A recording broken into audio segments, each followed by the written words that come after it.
Munihi.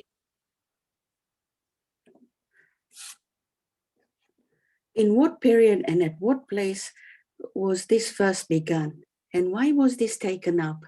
From where did Krishna Dvaipayan Vyas, the great sage, get inspiration to compile this literature? Tasya putro mahayogi samadaknirvikalpakaha ekantamatiru Guru Muda Iveyate.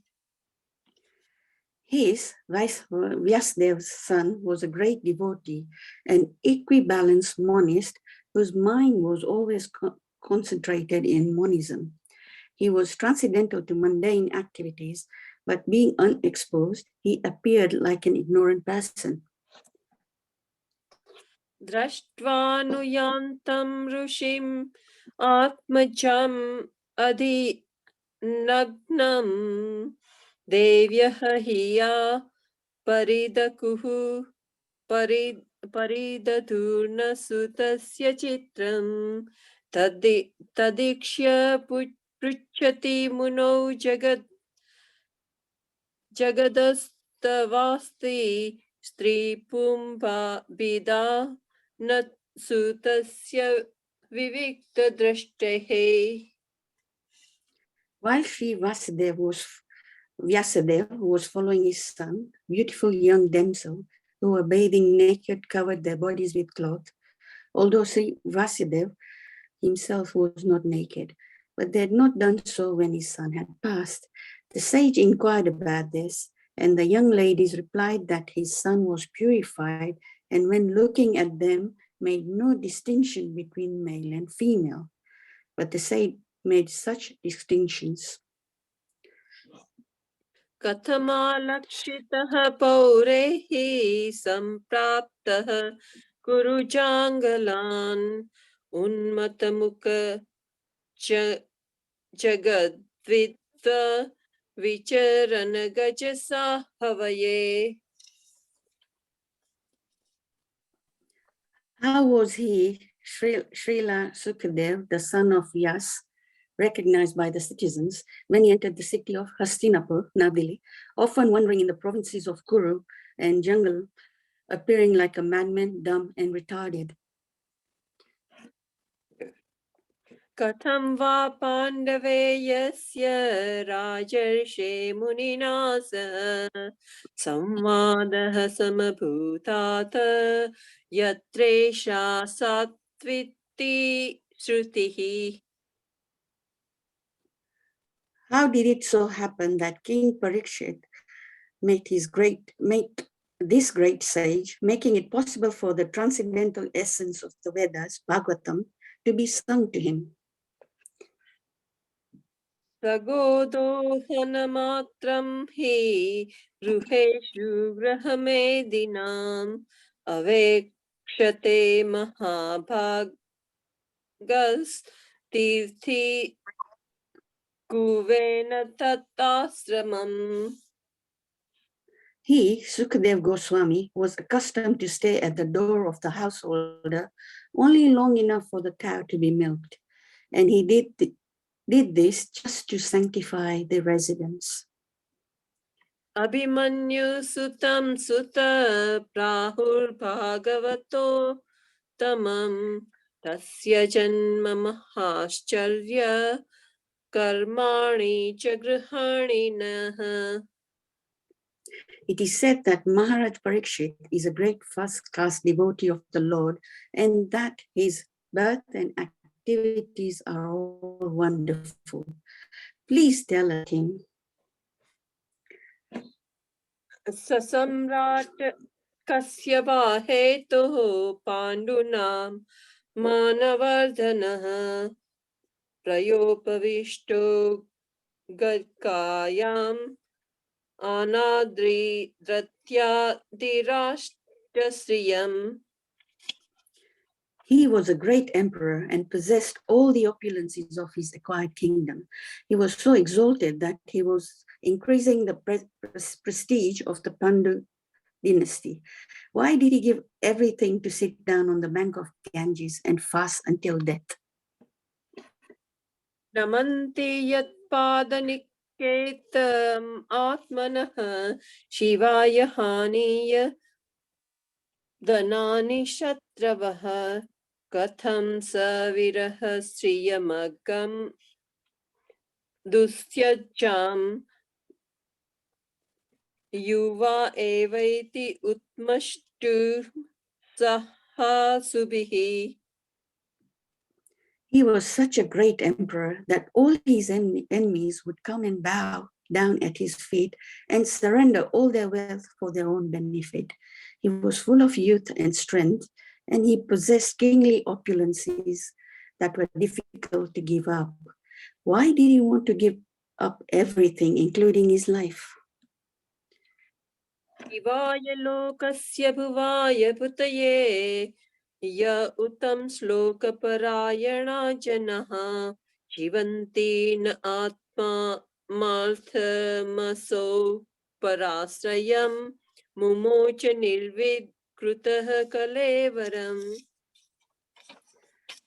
Those who are devoted to the cause of the personality of Godhead live only for the welfare, development, and happiness of others. They do not live for any selfish interest. Even though the emperor Parikshit was free from all attachment to worldly possessions, how could he give up his mortal body, which was the shelter for others? Tat salva naha samachakshuva Prushto yadiha kinchana manye tvam vishaye vacham snata mantraya chandasat. We know that you are expert in meaning of all subjects, except some portions of Vedas, and thus you can clearly explain the answers to all the questions we have just put to you. Sutavacha Dvapare samanu prapte trutiye yugaparyaye jataha parasharat yogi vasavyam kalaya harehe. Sut Goswami said, when the second millennium overlapped the third, the great sage Vyasadeva was born to Parasara in the womb of Satyavati, the daughter of Vasu.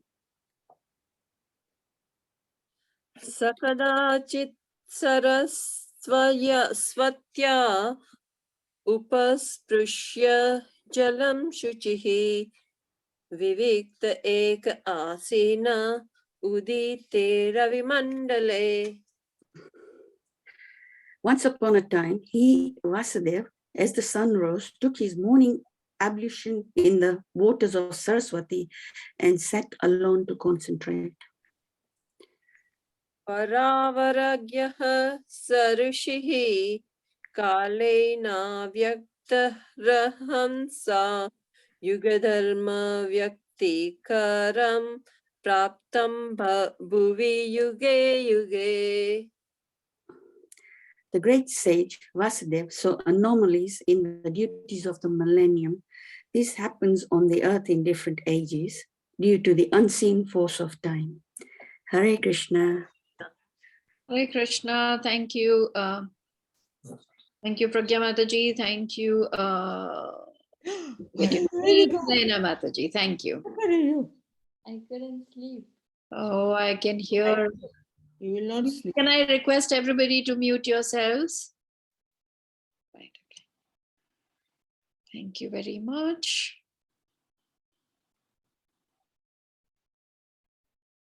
Right. Okay. Thank you. First of all, Jyoti Mataji, wish you a very, very happy birthday. Even today, you are joining us. You are so dedicated to your service, and we pray that Krishna keeps you like this, gives you shelter at his lotus feet always. Thank you so much. Happy birthday, Jyoti Mataji. Wonderful. She's Thank you so much. such a Happy lovely. birthday to Jyoti. Very good. Thank you. Okay, I'll just share the screen and we can start then. Maybe we can all wish Jyoti Mataji after the session is over. All right, so we are on chapter 4. And before we start, let's just say our prayers. Narayanam namaskritya naram chaiva narottamam devim saraswatim vyasam tato jayam udirayet. Before reciting the Srimad Bhagavatam, which is the very means of conquest, one should offer respectful obeisances unto the personality of Godhead, Narayan, unto Nar Narayan Rishi, the supermost human being, unto Mother Saraswati, the goddess of learning, and unto Srila Vyasadev, the author. So we are continuing. Today we are going to read the verse 13, chapter 4, which is entitled Appearance of Narad Dev. Tat sarvam na samakshashva pristo yad iha kinchana manyetvam vishaye vacham snatam anyatra chandasat. Translation and purport by Srila Prabhupada. Srila Prabhupada ki jai. Translation. We know that you are expert in the meaning of all subjects except some portions of the Vedas, and thus you can clearly explain the answers to all the questions we have just put to you. Does anybody want to read the purport? We've got 2 paragraphs, so maybe 2 people can read it. Anybody wishes to read the purport? I'm happy to read it. Yes, please go ahead, Chaitanya. The difference between the Vedas and the Puranas is like that between the Brahmanas and the Parivrachakas. The Brahmanas are meant to administer some fruitive sacrifices mentioned in the Vedas, but the Parivrachaka acharyas or learned preachers are meant to disseminate transcendental knowledge to one and all.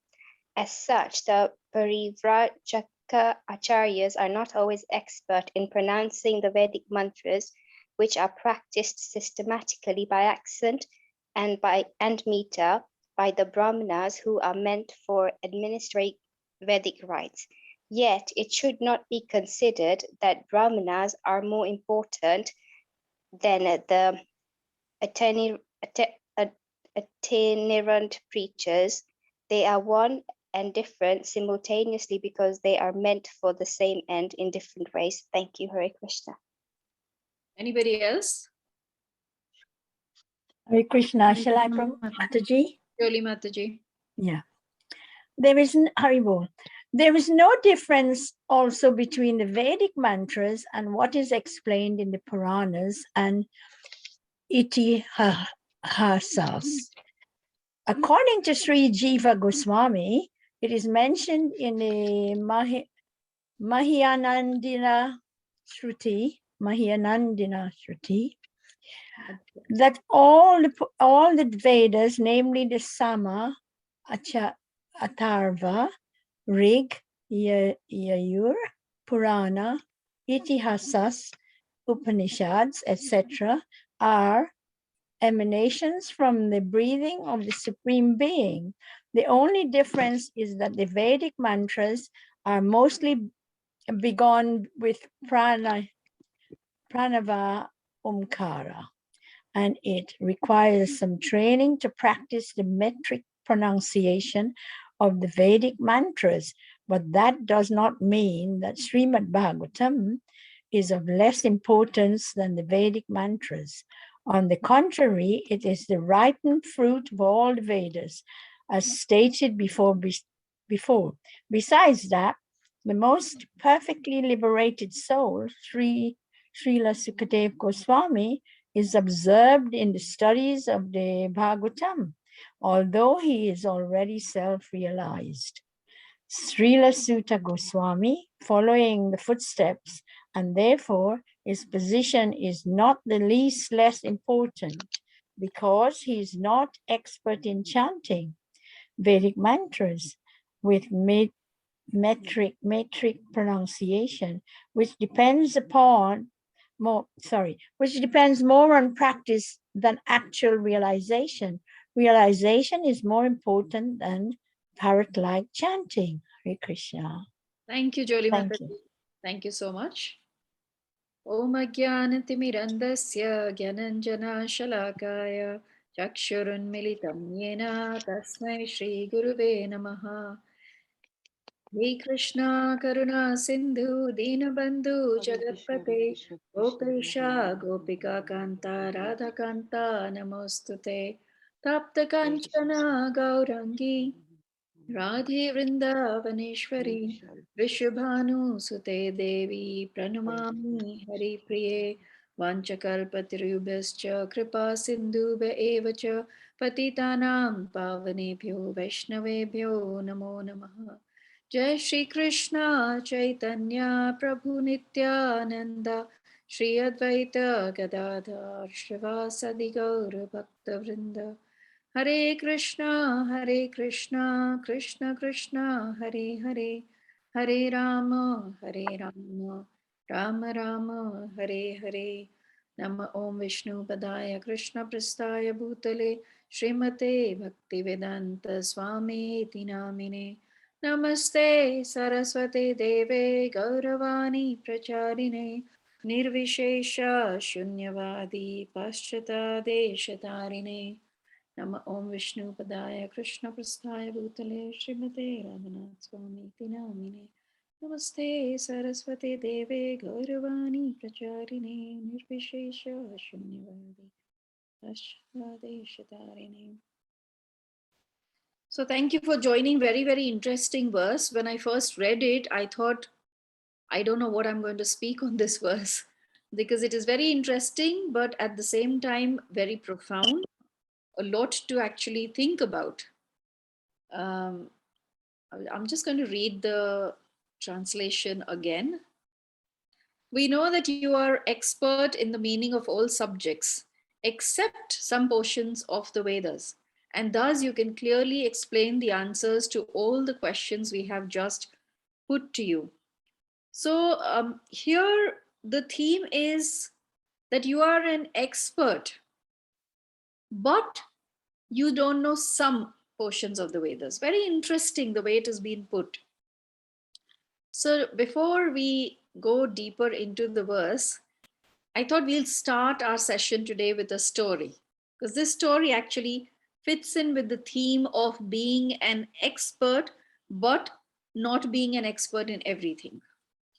The story goes that there were these four students in a Gurukul. And these students were Sama, Vesha, Jivan, and Buddha. These were the names of the students. Soma, Vesha, Jivan, and Buddha. And they were studying under this very, very learned guru who looked after them, trained them, gave them all the knowledge, all the expertise. And out of these four students, three of them became experts in different fields. So Soma, he became an expert wherein if there was any cut or wound on anybody, hands, wherever on the body, just by his glance, he could heal that wound. Okay, that was his expertise. Then the second friend was Vesh. With Vesh, the expertise that he got was when he saw any broken parts, let's say broken parts of a flower pot or something, just by chanting some mantras and by meditation, all those parts would actually join together. Then the third friend was Jivan. And Jivan had the expertise where he could actually bring back to life. For example, if a leaf had fallen away from a tree, he could, by chanting, by meditating on the leaf, he could bring back the leaf to join the tree back and bring the leaf back to life. However, the fourth friend, Buddha, was not able to get any kind of expertise.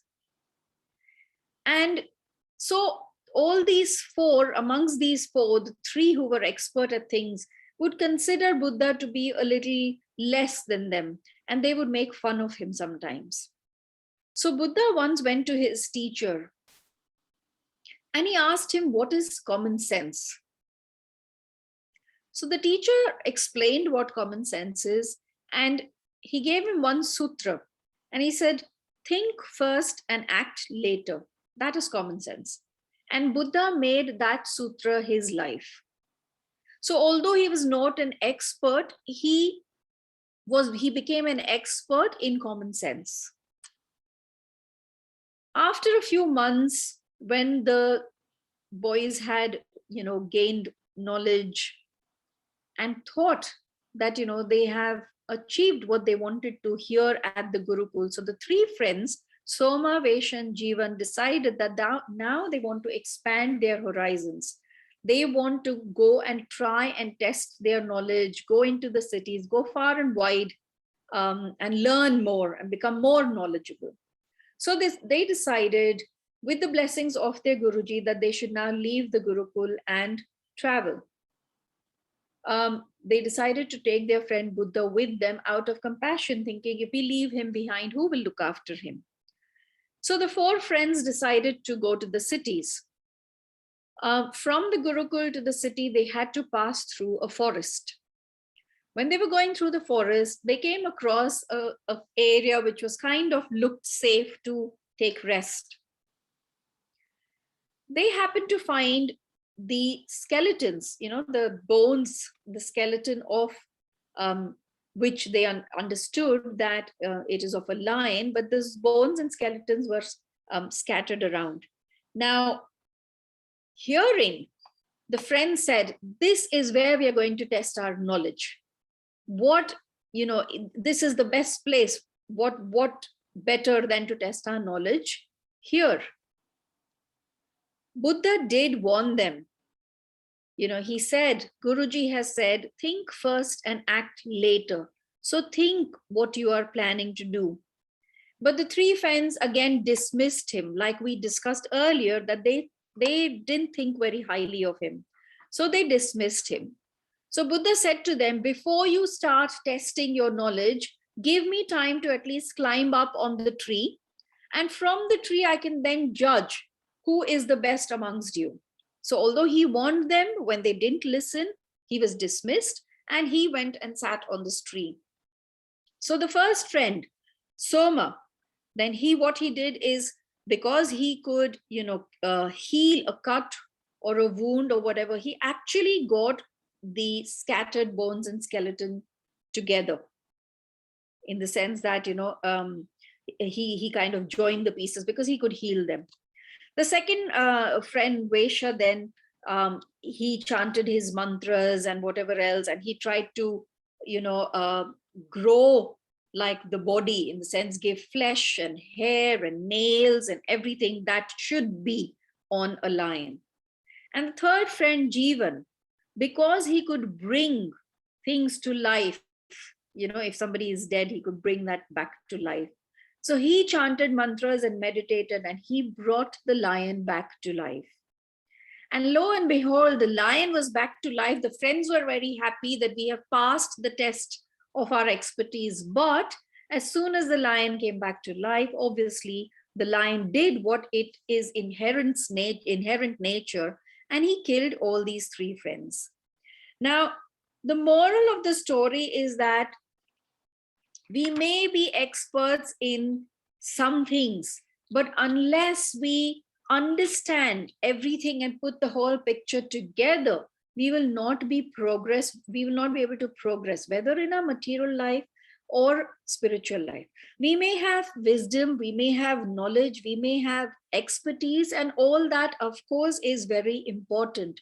But in the pages of the Srimad Bhagavatam and the Bhagavad Gita, we have come across many verses wherein it says that if we don't have devotion, then we will not be able to realize the absolute truth. And that is actually the essence of this particular verse that we are going to discuss.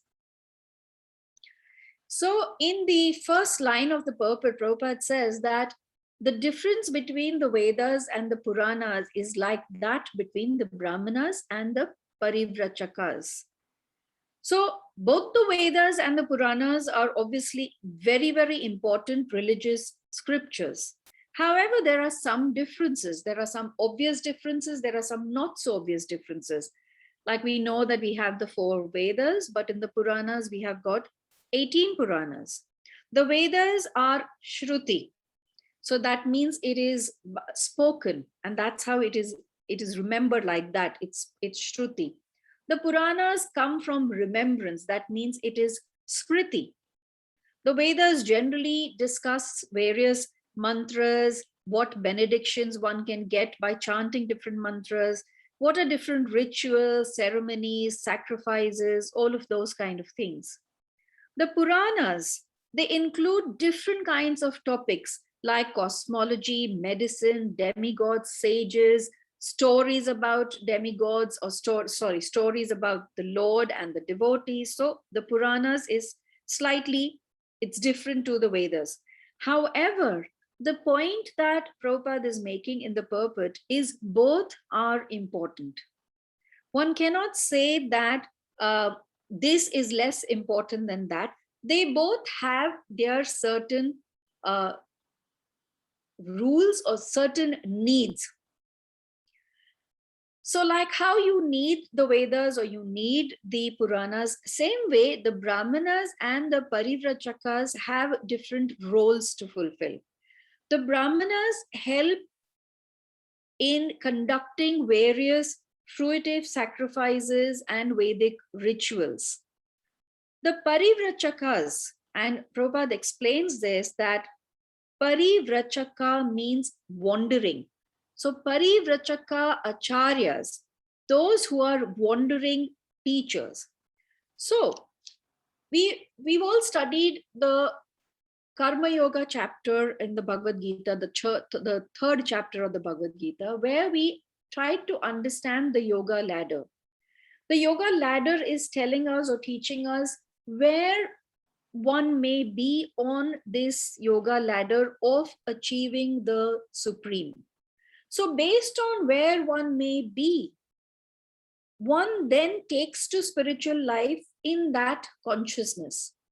For some, it may be very important to conduct various kinds of sacrifices, rituals, fruitive sacrifices, because they are on that rung of the yoga ladder. So the Brahmanas they are very important in society to be able to conduct these kind of sacrifices. However, Prabhupada is very clearly pointing out in the purport that that does not mean that the Brahmanas may be considered more learned or knowledgeable. It doesn't mean that. It just means that they are for a different purpose. You see? So Prabhupada is pointing out in the purport that both of these will lead to the same goal. However, the path is different. Parivrachakacharyas, their goal is to impart the transcendental knowledge of the spirit soul, of realizing the absolute truth. So they go beyond the sacrifices and rituals mentioned in the Vedas and try to impart the essence of devotional service. However, Prabhupada also very clearly in the purport is saying that there is no difference between the Vedic mantras and the knowledge of Puranas and Itihasas. Right? But one point that we have heard time and time again is that in Kali Yuga, it is very, very difficult to follow these ritualistic sacrifices or follow all these Vedic mantras. Can anybody, one of you, just think of the reasons why it is difficult? And whoever wishes to suggest or give your opinion, please unmute yourself and let us know why it is difficult to follow the Vedic rituals and sacrifices in the age of Kali Yuga. We've discussed this quite a few times on our sessions here. Hare Krishna, Yes. Mataji. So it's because we're not as intelligent as people used to be in the previous ages. We're distracted. We don't live as long. Yes. All those things, yeah. Yes, thank you. That is one very important fact, Jai Shri Mataji, that we don't live as long. We don't have that kind of time to perform those kind of sacrifices. Anything else? Anybody? Hare Krishna, Mataji. Hare Krishna. Mataji, we don't, like nowadays, there is no knowledge. So even though there was a sacrifice ritual, but then Brahmanas could, a few mantras and they become alive, the dead animal. Now we don't have that knowledge. So in terms of sacrifice, that means just committing the more and more sinful activities. Correct. So the point is that we don't have the kind of knowledge.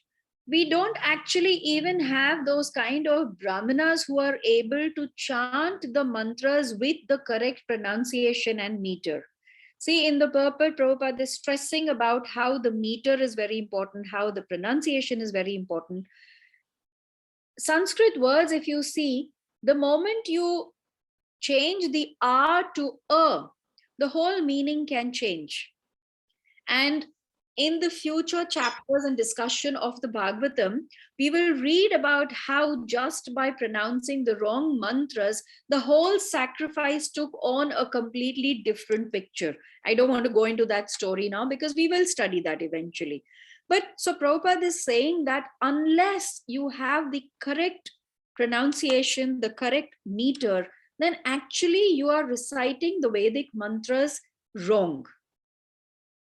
And thus then he goes on to say that the Srimad Bhagavatam actually is the cream of all the Vedic literature.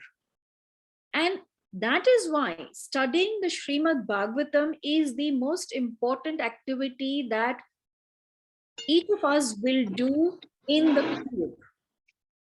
Because in Kali Yuga, like Jayashree Mataji, I'm sorry, there's some sound coming. Like Jayashree Mataji said, men are of little intelligence. We don't have that kind of age. People don't live for that long. The Brahmanas don't have the correct knowledge that is required to chant the various Vedic mantras. And thus, what is important in Kali Yuga is to be able to perform devotional service under the guidance of these wandering acharyas who have actually realized the essence. You see, and just to go back to the purport.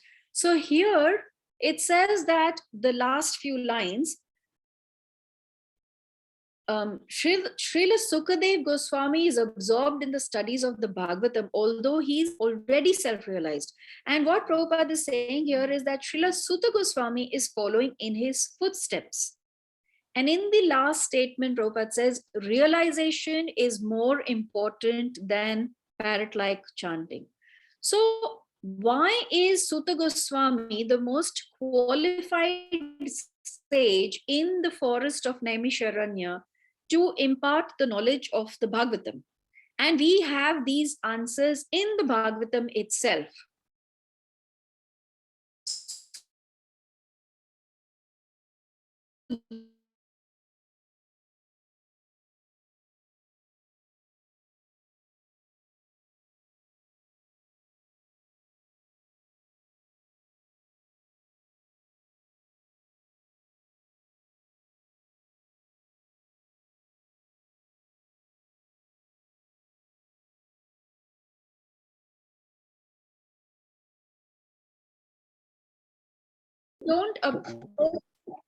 If we don't approach transcendental subject matter with attention and humility, then we will not receive the mercy of the learned acharyas and devotees.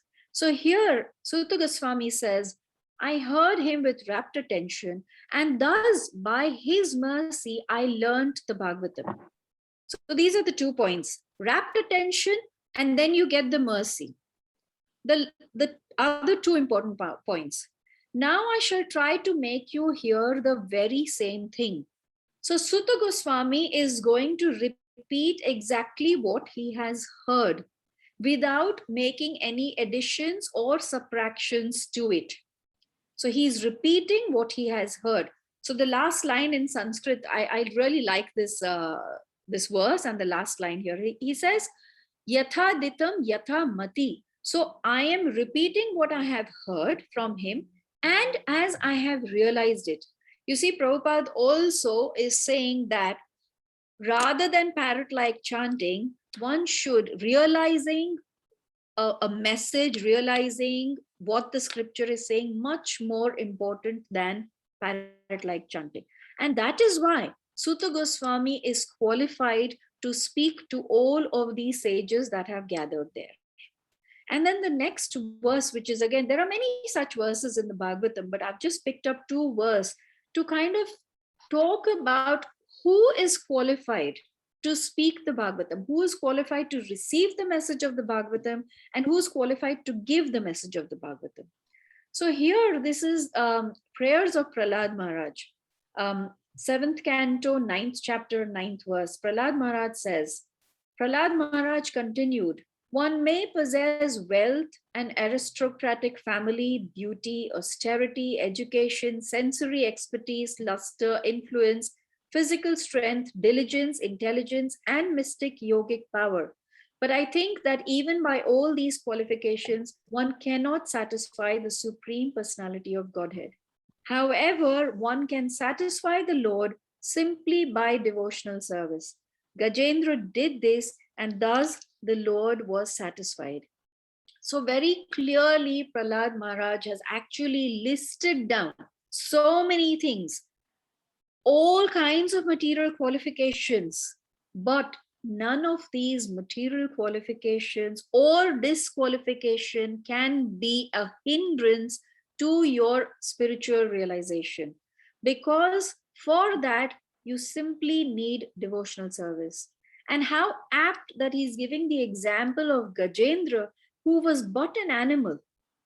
So even an animal, if you are performing devotional service without depending on anything of this material world, because any of the material things cannot either help you or can hinder you on your spiritual path. What an important lesson.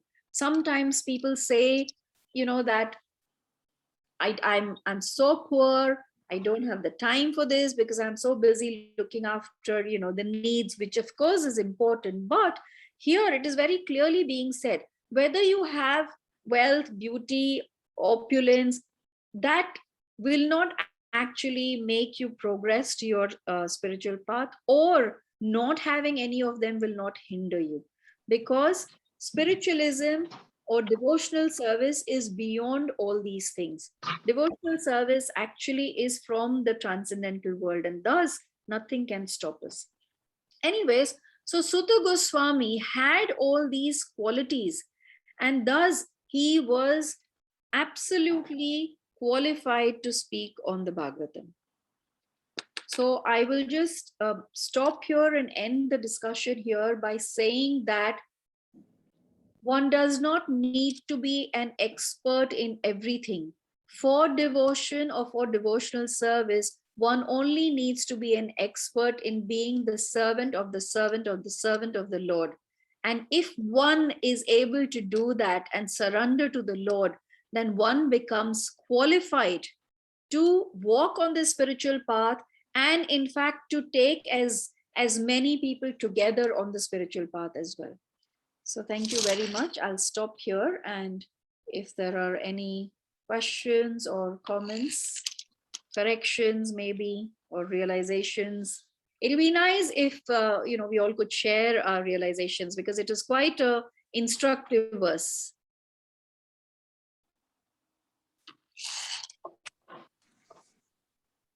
No comments? Hare Krishna, Madhu Kumari. So Yes. thank you for a wonderful class. My realization also has come to that the Goswami was qualified because of the 2 qualities he had. He listened with rapt attention, so this is one of the most wonderful quality. Also, he had realized, because he's realized, that's why he could speak from the heart. Because without realizing, it's very difficult to speak on any subject. Just parrot fashion will will not actually go to the heart of people who are listening. That's why, like Srila Prabhupada says, sometimes there are, reciter, Bhagavatam reciter for 1 week. That will not change people's heart. It is, people has to be realized like Srila Prabhupada is a realized, wonderful, pure devotee. That's why he's, writing Srimad Bhagavatam. He is the most qualified person to write and read about, about Bhagavatam and give us this wonderful knowledge. So this is my realization. Thank you said it very nicely. Thank you very much. Thank you, Palika Mataji. Hare Krishna, Mataji. Hare Krishna, Joli Mataji. Yeah, I think my realization is the qualification one needs is to have really, really sharp, good listening. And you don't have to be that academically higher up in the world and have any material gains. And I think that is your richest form of knowledge, because you are actually gaining the purity of all these shastras. And this knowledge will actually give you that existence in the spiritual world, which is the most beautiful and blissful one. So thinking that is what the Shastras is teaching us. And also we do witness it in our lives, even in small doses. Yes. So I think we can improve if we, the thing is perseverance, and also being sincere and committed, and it doesn't need anything to do to get there. You just and they teach you about good association to continue in this way of life. Yes. So yeah, you can live it just like it says that these gurus and all these people that preach it, and the sages and the saints beforehand are qualified in this sense, but we can also in this world achieve that kind of peace and calm and beauty in the spiritual world, although it might not be the same level, but we can achieve it. And so it's simple living and higher thinking. Yes. Thank you, Joli Mataji. Thank you so much. Thank you. Anybody else? Any questions? Hare Krishna, Mataji. Hare Krishna, Saroj Mataji. Okay. I think my realization is that whatever we learn from Bhagavad Gita, Srimad Bhagavatam, we also need to put it into practice for us to get the realizations. Yes. It's very, very easy to just learn, but just keeping it as a learning, but not putting into practice. Yes, very true. And what I have realized, Saroj Mataji, is, like we've discussed earlier when we started Bhagavatam, or for that matter, any scripture, Bhagavad Gita, the way you approach the scriptures then reveal themselves. So over the years, you might be reading the same thing, but the realizations that you get keep changing because of the way you approach it. Yeah, the teachings are different, isn't it? Yes. That is very, very important. That is a realization that, it's the way you approach it, and then the way it reveals itself also. Hare Krishna Mataji, I wanted to ask a question. Yes, Drishti Mataji. Yeah, so while chanting, what sort of realization do we get? So the thing with chanting is that chanting and reading goes hand in hand. When you read and listen to classes, you realize why chanting is so important, because you realize what is being said. Everybody says chanting or the holy name is non-different to Krishna, but you hear it, but you don't realize it straight away. You will only realize it when you keep listening to classes about the holy name, about Krishna, about his pastimes, how Krishna is omnipotent, he is everywhere, he is in everything. So all these kind of then, gives you that enlightenment, encouragement, why you should be chanting. Why is chanting so important? Why in Kali Yuga only by chanting can you realize the absolute truth? Because the holy name, sorry, I'm just gonna try and mute. Because the holy name is non-different to Krishna himself. That is why things go hand in hand. You can't just chant without actually trying to read Srila Prabhupada's books or listen to the various lectures which talk about what is the holy name, why is it so potent, and in what mood should you be chanting, how should you approach the holy name. So all of these things are very, very important, and then you will see that chanting actually starts having an effect on you. I hope that helps, Drishti Mataji. Yeah, thank you, Mataji. Okay. Hare Krishna. Hare Krishna. Thank you for a wonderful class. Nice story as well. Thank you. There's a very nice story in the CC Madhya Leela where when Chaitanya Mahaprabhu is in South India, where he meets the illiterate South Indian Brahmin who was completely illiterate, could not read, yet he had been given instructions by his guru to read the Gita. And he read it in what other Brahmins or more qualified Brahmins would mock him. So what a fool, what a fool. But when Chaitanya Mahaprabhu heard him, he could hear that he was reading from his heart and from realization. So the mantra and the knowledge is of no value if not applied from inside through realization and through character. And that's such a beautiful story that sums up what you've said today as well, and that encapsulates the whole thrust of Krishna consciousness, really. So it's yeah, and we have nice session. Yeah, thank you. And we've discussed this story so many times. I'm sure a lot of you will remember how the Brahmana couldn't even hold the book correctly. He wasn't even holding the book correctly, but he had tears flowing through his eyes because of, just thinking of how the great Lord has become the charioteer for Arjuna. And he was following the instructions given that he should read every single day. So again, we see here humility, following the instructions of your guru. You don't really need to be scholars. You don't have to have any kind of opulences, material opulences, in order to get devotion in your heart. So thank you, Sailesh Prabhu. Can you pass my towel, please? Yeah. Sorry,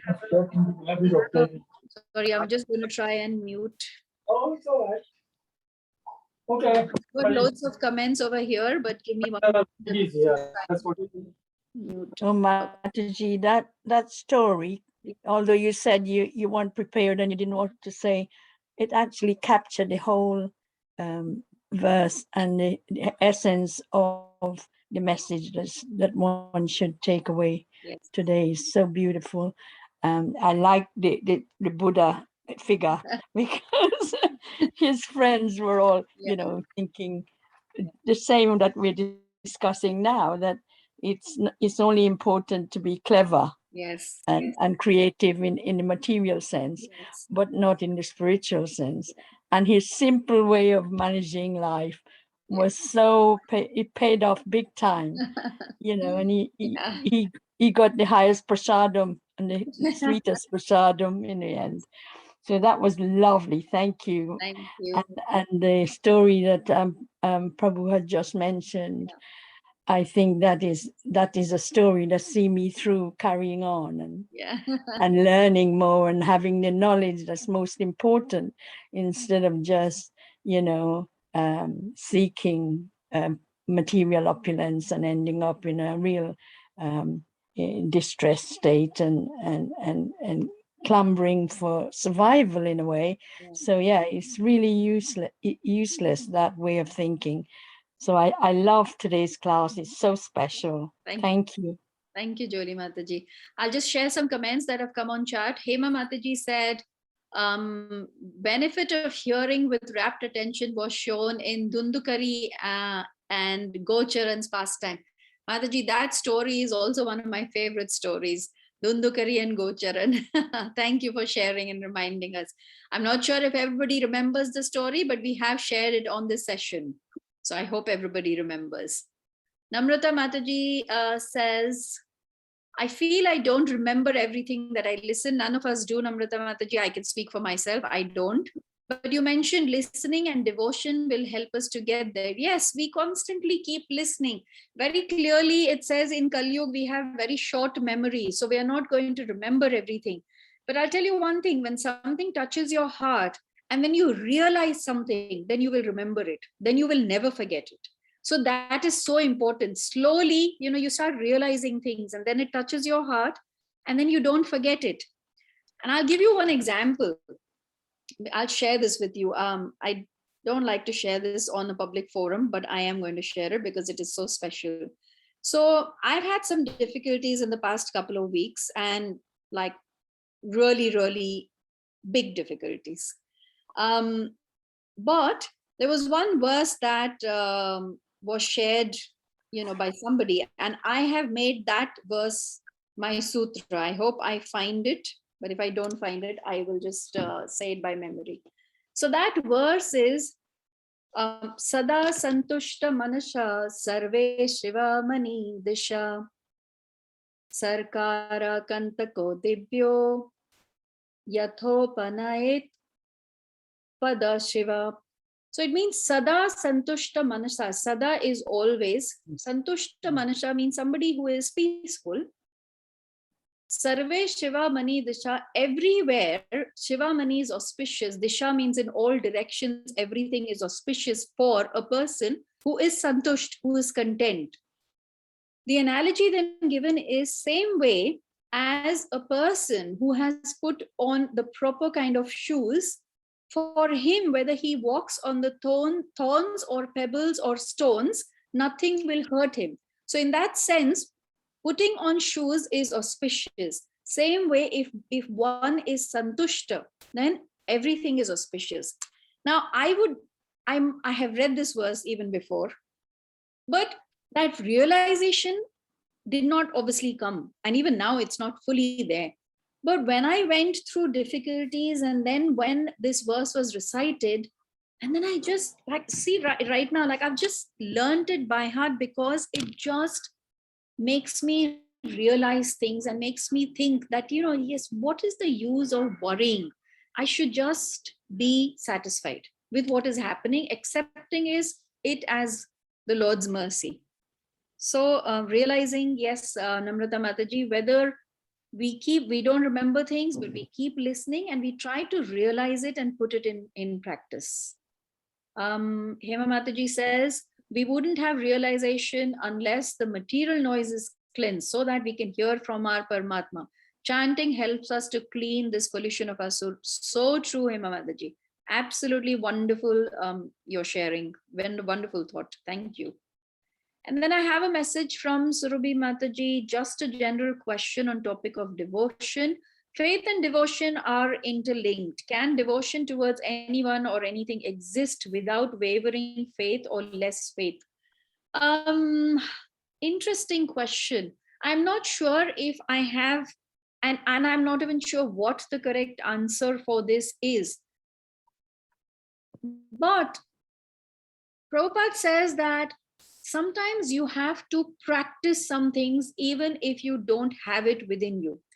Now, faith actually is intrinsic. We all have faith. Yes, sometimes because of material difficulties, we may think that I'm losing faith. And the best way to have faith, the best way to rekindle or have faith is being around people who have faith. Then the second part of the question, faith and devotion, are they interlinked? Of course, if you don't have faith, then somewhere, your devotional service or your devotional activities can start getting affected over a period of time. Sometimes your faith may waver in difficult situations wherein you are upset, but you don't allow that to affect your devotional activities.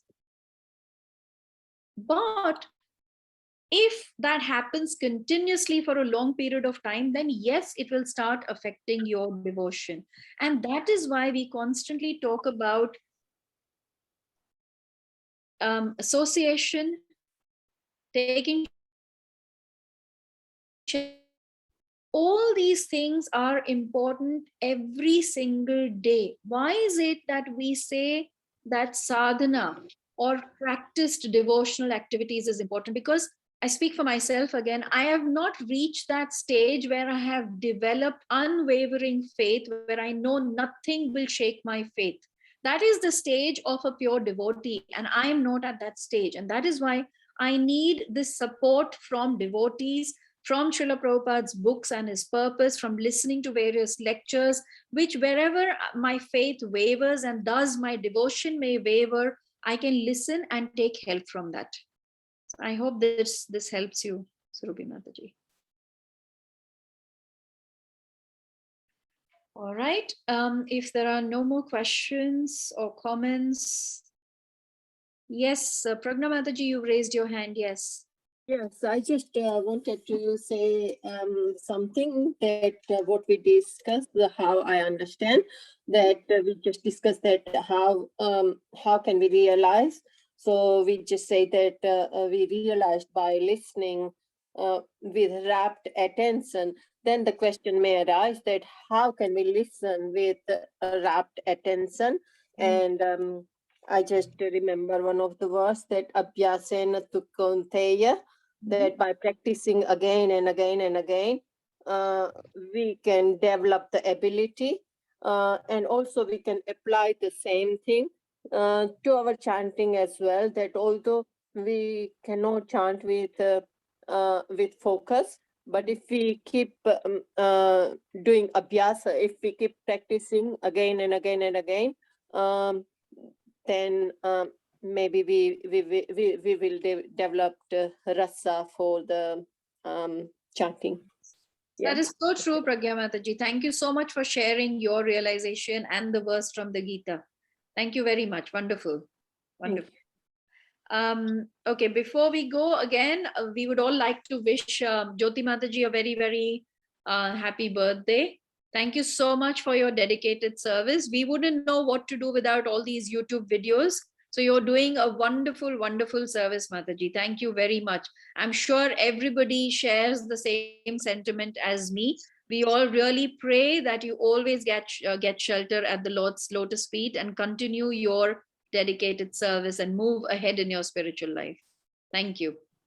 Hare Krishna. I think Hare Krishna. We absolutely all think the same. Thank you, Madhu. Thank you, Jyoti. Happy birthday. Thank you. Wonderful Hare Krishna. service. Hare Krishna. And you're such a gentle, loving person. You always, prompt us to come and do recitation and things. Thank you. Vancha kalpatriyubhascha kripa sindhu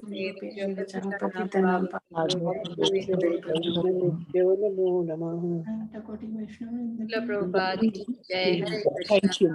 Hare Krishna. Thank you, Mataji. Thank you, devotee. Thank you, Mataji. Hare Krishna. Thank you. Thank you, everybody. Thank you, Mataji. Hare Krishna.